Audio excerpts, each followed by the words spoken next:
Hello everybody, David back again for some more, but today I'm going to do something a little different. Yesterday I went to a concert, which is fantastic. It was Return to Forever. See the shirt? Can't really, I guess. It was Return to Forever, a 4 they were calling themselves, and Zappa Plays Zappa opened up for them, which was really cool for me. It's like the 5th time I've seen, Dweezil going around and touring Zappa Plays Zappa. Really cool. If you haven't seen them, I suggest you do, but beyond the point. And probably the coolest part of the whole thing, the hour that Zappa Plays Zappa was playing, is the second to last song. Chick Corea came out and joined them playing King Kong, which was really cool because, Chick Corea comes out and he's playing this gorgeous mini Moog, and towards the end of the song, it was like a battle back and forth between Dweezil and Chick Corea. Really cool. That was like the highlight of the first part, and then obviously Return to Forever comes out, and I didn't know it at the time. I mean, I knew Al Di Meola wasn't playing guitar. They had Frank Campbell doing guitar, who used to work with Corea in the Electric Band, I do believe. Nonetheless, he doesn't have the same emotion or soul in his playing as Al Di Meola does, but phenomenal guitar player, absolutely wonderful guitar player. But he just doesn't have that. I don't know what to call it. That emotion. I can't think of a better word. That spunk, that spirit, that touch that Di Meola has. But regardless of that, I didn't know it at the time, but they actually had Jean-Luc Ponty join the band, which was really cool because the emotion that the guitarist they had, Frank Campbell, didn't have, Jean-Luc Ponty did. So a lot of,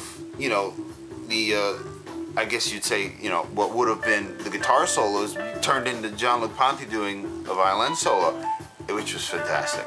Utterly fantastic. I didn't know Jean-Luc Ponty was going to be there until I actually got there.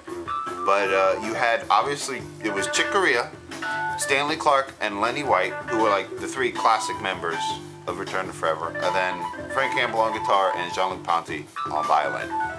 Phenomenal concert. And, it's cool to see them play because you could tell they were having fun. I mean, Stanley Clarke, the whole time he's up there, he's just had this huge smile on his face. And I love the way he plays bass, like little, just sitting there. It's like the guy should have carpal tunnel or something. I don't know, maybe he does. Had to share that moment with you guys. Wonderful concert, really enjoyed myself. Stanley Clarke's my favorite bassist. Chick Corea is one of my favorite, jazz pianists, composers. And with that said, I wanted to come on and do a quick showing of my Chick Corea and Return to Forever records in hopes that some other people would share, because like I said, Chick Corea is one of my favorite musicians and also one of my sons, apparently, because I'll play, anything Chick Corea for him and he'll just, settle down and sit there and look around and jam to it. So let's do the Return to Forever first.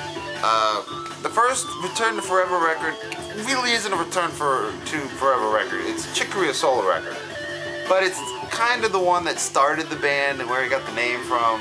So I consider it to be the first one, but it really isn't. Chick Corea's Return to Forever record. Very cool, very mellow record. It's very kind of jazz Latin music. Very, very pretty. They have a lady do vocals on here, which is just gorgeous voice. I don't have the second, or really the first, Return to Forever record, which is Light as a Feather. I need to get it. I've seen it before, but it was never in nice enough condition for me to get it. So that one's got to be skipped, unfortunately. That's the one that has Spain on it, which was, you know, really one of their big major hits. But the third one is what you hear in the background, and it's really the start of their rock compositions coming in. The rock, or a bit more, you know, the jazz fusion rock coming in. And you got Bill Connors on guitar, who's phenomenal. Chick Corea, Stanley Clarke, and Lenny White. Hymn to the Seventh Galaxy. They actually didn't play that song. The opening track on this record, Hymn to the Seventh Galaxy, is one of the most rocking, phenomenal, fast songs they ever played. And they didn't play it at the concert. I was expecting them to, but you know, whatever. Real cool record. The next one, I don't know which is it of these. Here we go. It's this one, which is one of my personal favorites, and it's Where Have I Known You Before? And this is when they brought in Al Di Meola on guitar. Phenomenal record. This one opens up with Vulcan Worlds, which is just my absolute favorite Stanley Clarke song. You know, just wonderful song. So one of my favorite records by them. Then we got Return to Forever, No Mystery. This is really like their funk record. They got a little funky with this one, you know. but very cool.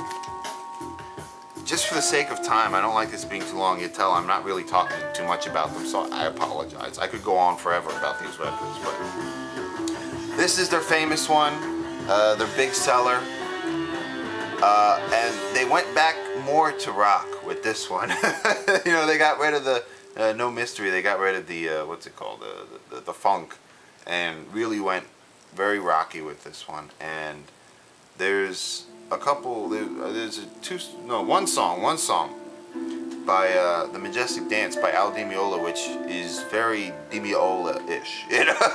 Very classically oriented. But Romantic Warrior, that was the big hit. And then the last one they have, at least studio record, they put out a live record, which I don't have, but Return to Forever, Music Magic. They kicked out Di Meola for this one, I believe. You know, I think they got rid of everyone, actually. It was just Stanley Clarke and Chick Corea. They got rid of Lenny White, and they got rid of Al Di Meola.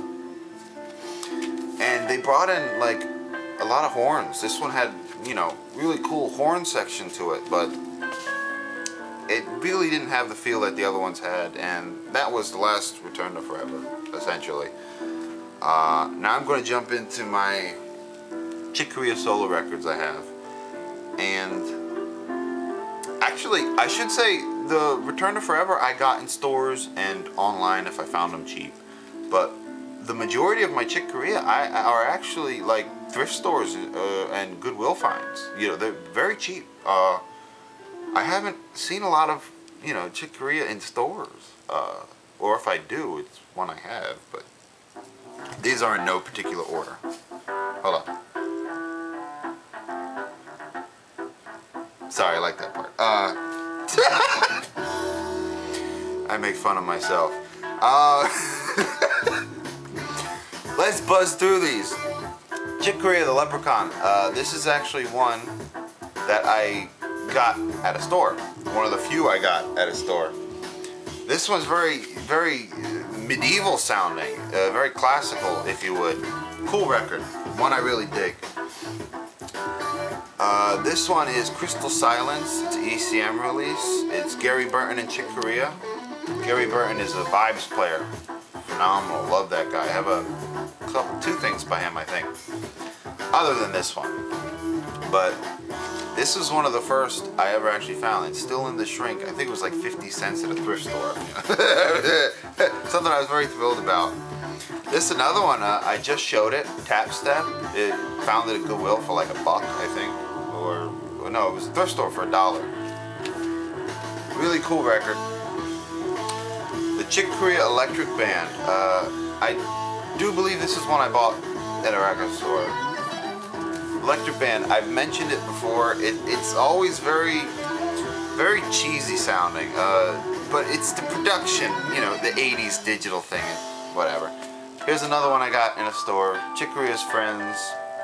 Although it looks very kiddish, the music is not kiddie. Let's put it that way. The Mad Hatter. I love this one. This one's fantastic.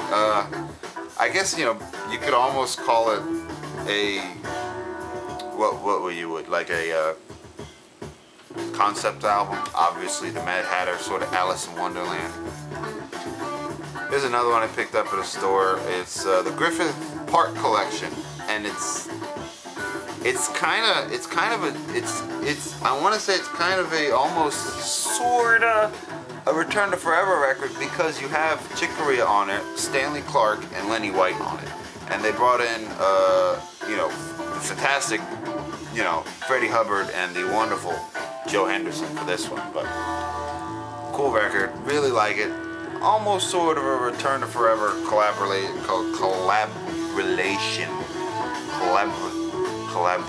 I can't get that word out. Sorry. Here's another one. I actually haven't opened this one. Oh my. I'm gonna crack this bad boy open. I didn't realize I haven't listened to it. Wow. This was definitely a this was thrift store sign. I think it was like 50 cents again. I can't believe I haven't opened it. It's live at Midterm. It's Chick Corea and Lionel Hampton. Lionel Hampton, I do believe, is another vibes player, like vibraphone or something. And this one I showed pretty recently. Found it out in thrift store. Chick Corea Piano Improvisations Volume 2. I really enjoy this one. You know, just solo Chick Corea. That kicks ass. Here's another one. I think ECM release. I think it was only 50 cents. I found a couple of them together. One of the first Chick Coreas I ever got. It's Chick Corea and Steve Kujala, who's a flute player. Voyage. Fantastic. You know, just duet music. All improvised, I think, except for one or two songs. Very cool. And here's another one. It's all improvised, again, I do believe, except for one side. It's trio music. Chick Corea, Miroslav Vidouis, and Roy Haynes. And it's a double record set. And one side is all, the first side is all improvised music that they're playing. And the other side is sort of an ode to Thelonious Monk, which they recorded it before his passing, but it came out after his passing, so it was kind of bizarre. But where, you know, they do, you know, Hackensack Reflections, Earl, Think of One, Round Midnight. You know, they're just covering Thelonious music. Another really cool one, and I think it was only like 50 cents. You know, I found it at a thrift store. I was thrilled with myself. So there's my Korea collection. Not very big. I'd like it to be bigger, but you know, it grows when I find them. So, you know, maybe I can make a thread out of this. Some people can get on. You know, Derek, I know you got some Chick Corea. I know you got it. Jeff Reckerman, I know you got it. Who's that other guy? Vinylicious. I expect to hear from you guys. Until then, see you around.